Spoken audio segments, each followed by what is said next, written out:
Every year as the holidays approach, many of us open the same boxes and repeat the same traditions that we've done for as long as we can remember. We decorate with items that have become part of the rhythm of the season, pieces of our history that we carry forward year after year.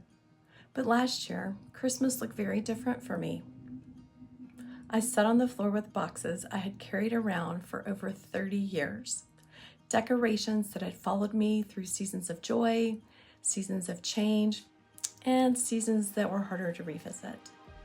And as I pulled each item out, I realized many of them no longer reflected the life I'm now living.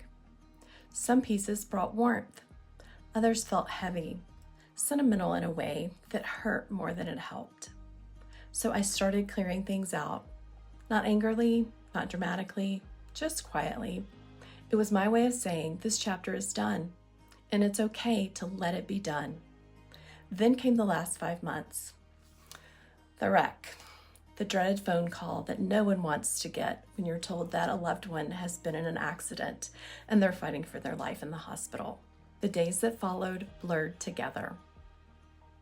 Surgery after surgery, long nights in hospital chairs, waiting rooms, injuries that changed what we thought recovery might look like. There was an extended hospital stay, and when discharge finally came, it wasn't a normal return to normal. It was the beginning of something else entirely. We reconfigured our home for a wheelchair. Doorways, furniture had to be moved, routines, everything was adjusted around survival and care. And then before we could hardly catch our breath, I had my own accident, an injury that led to my first surgery, then complications, an infection, a 5-day hospital stay, a second surgery. It was crazy. Recovery wasn't linear. It wasn't quick. It was the long haul, the kind that forces you to slow down whether you're ready or not, the kind that strips life down to the essentials: rest, patience, and presence. In that season, my body was forced to stop, and eventually my heart and mind followed. There was no rushing through it, no pushing past it. Healing demanded my full attention, and in that stillness, clarity began to surface. The slow, humbling process of healing. When your body is forced to stop, everything else stops. And when you're in that stillness, you are confronted with what really matters, what no longer serves you, what I finally was ready to release. Fast forward to this year.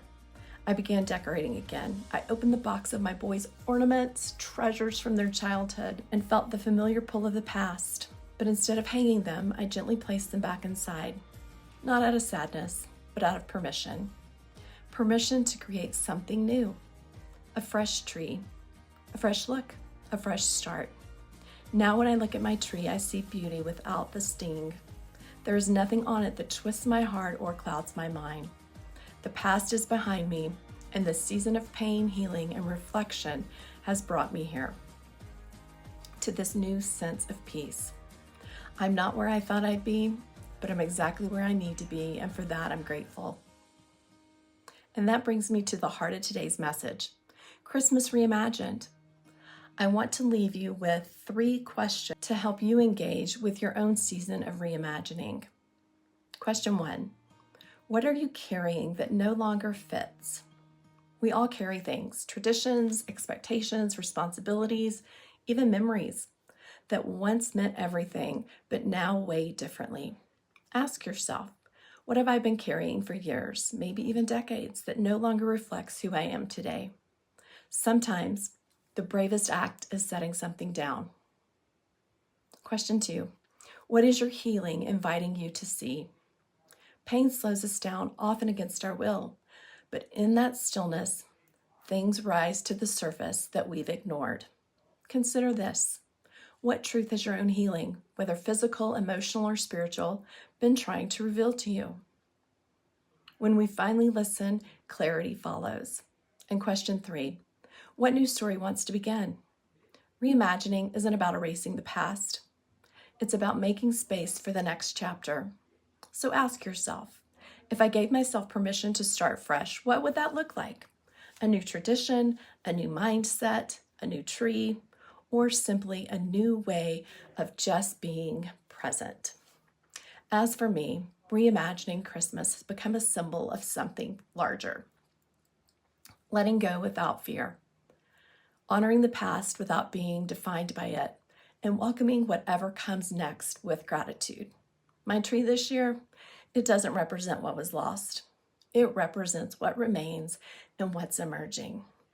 That, to me, is Christmas reimagined. Not a holiday changed, but a heart changed.